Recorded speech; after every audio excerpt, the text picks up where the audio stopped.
नमस्कार मित्रों, मैं बिंदु भूषण दुबे आज के एपिसोड में आपका स्वागत करता हूं। जी हां, आज मदर्स डे है।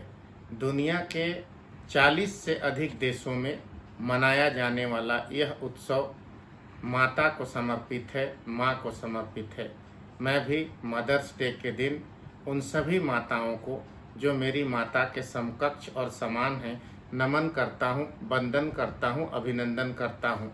मेरी ओर से आज का विषय है हर पल हर क्षण पूजनीय है मेरी माँ। मदर्स डे पर आज आइए माँ की बात करते हैं। दरअसल मेरे अनुसार और भारतीय परंपरा के अनुसार माँ संसार के सबसे बड़े शक्तिशाली अतुलनीय शब्द का नाम है। इस शब्द की तुलना किसी भी दूसरे शब्द से नहीं की जा सकती। संसार के किसी भी कोई भी वस्तु, चाहे वो इंसान हो, भौतिक हो अथवा प्राकृतिक हो, माँ की तुलना किसी से भी हमारी इस परंपरा में नहीं है। माँ अविनाशी है, माँ सृजन करता है, माँ पालन करता है, माँ दुख हरता है, माँ विघ्न हरता है, माँ संकट हरता है और माँ साक्षात प्रथम भगवती स्वरूप देवी है, जिसके कोख में हम 9 मास से अधिक समय तक पलते हैं। और न सिर्फ पलते हैं, माँ के श्वास से हम श्वास लेते हैं, माँ के भोजन से हम भोजन लेते हैं, माँ के खून से हम खून लेते हैं, माँ के मांस से हम मांस लेते हैं। और परमात्मा, जिस परमात्मा का अंतिम शब्द भी माँ ही है, उस परमात्मा से आत्मा लेकर शरीर पर प्रस्तुत होते हैं। जब हम हाड़ मांस का ये शरीर पृथ्वी पर लेकर उत्पन्न होते हैं तो वो हाड़ मांस और किसी का नहीं, हमारी माँ का ही होता है। इसीलिए मेरी अर्थों में वह माँ हमारे लिए तब तक ऋणी है जब तक जन्म से लेके हमारा शरीर मृत्यु शैया तक, अंतिम चिता तक नहीं गया है। हमारे जिंदगी का हर फलसफा, हर मोड़ पर हर श्वास की धड़कन कर्जदार है उस माँ की, क्योंकि ये शरीर उसी की कोख ने दिया, ये जिंदगी उसी की कोख ने दी और उसने पृथ्वी पर लाने का काम किया। साक्षात भगवान यदि सृष्टि में कोई है तो वो सिर्फ माँ है। माँ भगवती है और माँ भगवती है इसलिए माँ को भारत ऐसे देश में, पूरी दुनिया में अंग्रेजियत के पाश्चात्य संस्कृति के लोग माँ को मदर्स कहते हैं, पर भारत में माता के कई नाम हैं। माता को हम माता, माई, अम्मा, आई, महतारी, मागो, मम्मी, अम्मी जान जैसे कई नामों से जानते हैं, पर पूरी दुनिया मदर्स के नाम से पुकारती है। और हम भारतवासी लोग माँ को दर्जनों नाम से भिन्न भिन्न जगहों पे भिन्न भिन्न नामों से जानते हैं। चलिए आज की बात करते हैं। आज मदर्स डे है। मदर्स डे क्या है, कहाँ से शुरू हुई? दरअसल अमेरिका में 1908 ईस्वी में एक कार्यक्रम का आयोजित किया गया। 8 मई 1908 को अमेरिका के वर्जीनिया शहर के एक चर्च में एक महिला थी जिसका नाम था एना जार्विस। एना जार्विस की माता की मृत्यु हो गई थी। उन्होंने अपने माँ के मृत्यु के पश्चात एक शोक सभा का आयोजन किया 1908 ईस्वी में, आज से ठीक 112 साल पहले। और शहर के, वर्जीनिया शहर के कई माताओं को, कई महिलाओं को उस कार्यक्रम में एक चर्च में एना जार्विस ने बुलाया और उन माताओं को बुलाकर उनका सम्मान किया। और उस कार्यक्रम में एक रिजोल्यूशन, एक प्रस्ताव पारित कर अमेरिका के सरकार को दिया कि आज 8 मई है, आज का दिन माता के नाम मैं करती हूँ और सरकार से मांग करती हूँ कि एक दिन मदर्स डे के रूप में मनाया जाए। कुछ आत्ममंथन के बाद अमेरिका सरकार ने मदर्स डे मनाना तय कर लिया। एना जार्विस की बात को मान लिया और उस समय के तत्कालीन राष्ट्रपति वुड्रो विल्सन अमेरिका के राष्ट्रपति थे। उनके प्रयास से 1914 ईस्वी में एना जार्विस ने जब 1908 में इसकी मांग की तो 6 वर्षों के प्रयास के पश्चात वुड्रो विल्सन के कार्यकाल में इसे अंतर्राष्ट्रीय मदर्स डे के रूप में अमेरिका और अमेरिका के चाहने जानने वाले 40 देशों ने मनाना शुरू किया और धीरे धीरे यह संस्कृति प्रचारित होती गई। आज अगर देखें तो इस मदर्स डे को मनाने वाले लगभग 40 देश हैं। रही बात हमारे भारत देश की, तो भारत देश में लगभग पिछले 2 दशकों से 20 वर्षों के आसपास से मदर्स डे एक सामाजिक उत्सव के रूप में कहीं कहीं मनाया जाता है। यह सरकारी और आध्यात्मिक उत्सव भारत में नहीं है। मदर्स डे के दिन अखबार के पन्नों में एक लेख होता है माता के ऊपर।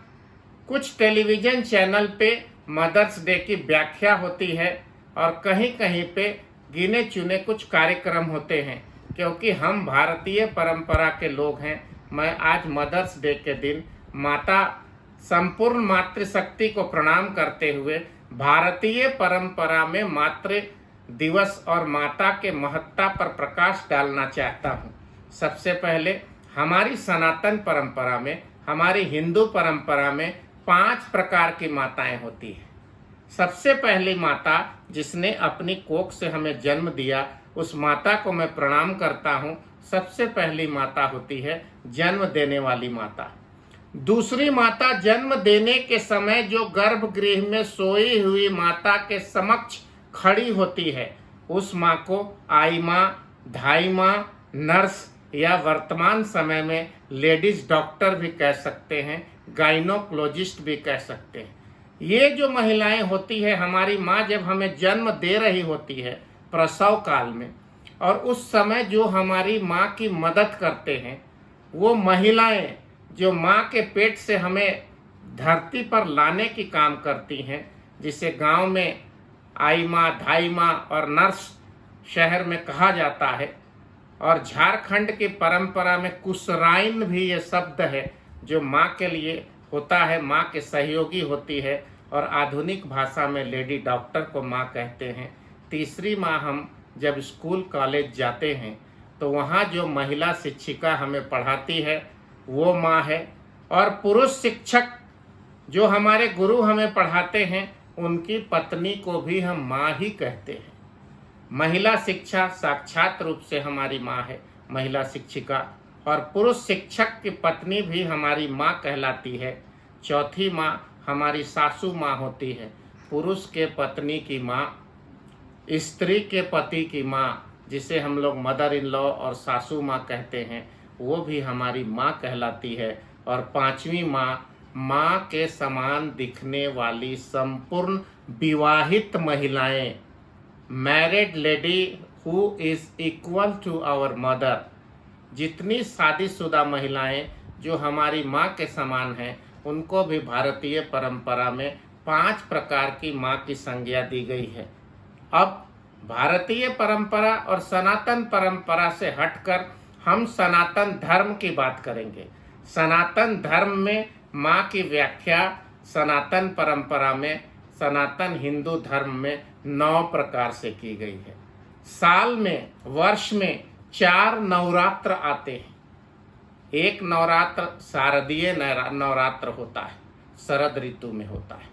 दूसरा नवरात्र चैत्र नवरात्र होता है।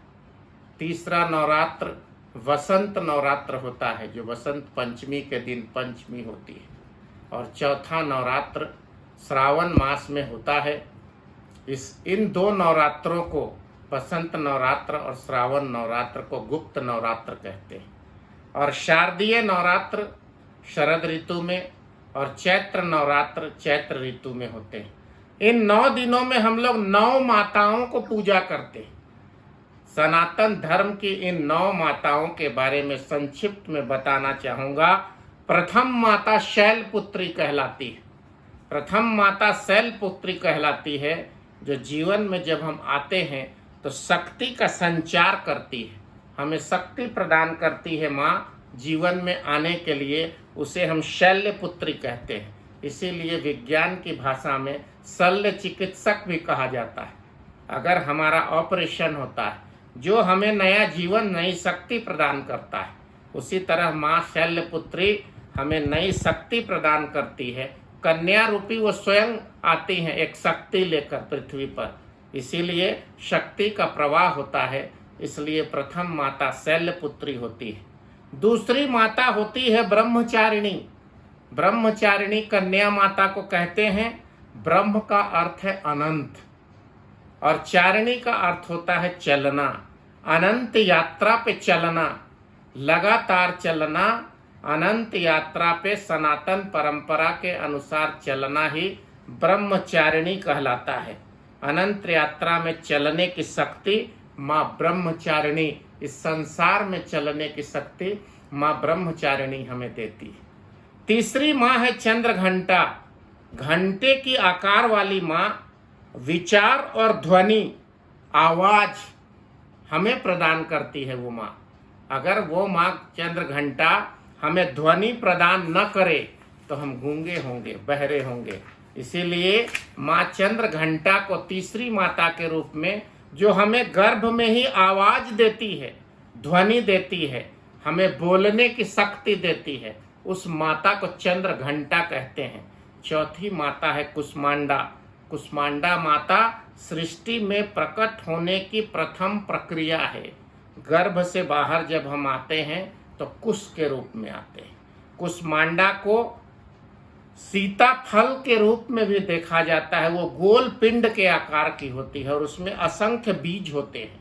सृष्टि में बीज को लेकर ही कोई कुश, कोई ध्वनि बाहर निकलती है, कोई आकार बाहर निकलता है। तो जिस प्रकार से सीताफल में कई बीज होते हैं जो कई वृक्षों को जन्म देने की क्षमता रखते हैं, कुष्मांडा माता हमें बीज स्वरूप संसार में प्रदान करती है और खुद उस रूप में संसार में आती है। पांचवी माता हमारे सृष्टि में सनातन परंपरा में स्कंद माता है। स्कंद माता वह माता है जो हमें गोद में बिठाकर माँ पार्वती ने स्कंद माता के रूप में अपने पुत्र सुब्रमण्यम को, जिन्हें कार्तिक भी कहते हैं, गोद में बिठाकर शिक्षा प्रदान किया। स्कंद माता हमें शिक्षा प्रदान करती हैं। स्कंद माता ज्ञान का प्रकाश हमारी जिंदगी में देती है। हम स्कंद माता को पांचवी माता के रूप में प्रणाम करते हैं। छठी माता है कात्यायनी। कात्यायनी अन्याय के खिलाफ लड़ने की शक्ति प्रदान करती है। जब भी कहीं पर भी अन्याय की बात आती है तो हम सच्चे इंसान के रूप में उसके सामने उठ खड़े होते हैं और कात्यायनी माता हमें उस परिस्थिति में संपूर्ण शक्ति देती है और अन्याय को कुचलने की प्रेरणा देती है। उसे हम कात्यायनी माता कहते हैं। हमारी सातवीं माता होती है कालरात्रि। कालरात्रि का अर्थ है, रात्रि का अर्थ है विश्राम। हम अपने जीवन में सृष्टि में घटित होने वाली सभी घटनाओं के समय तटस्थ रहें, विश्राम की स्थिति में रहें।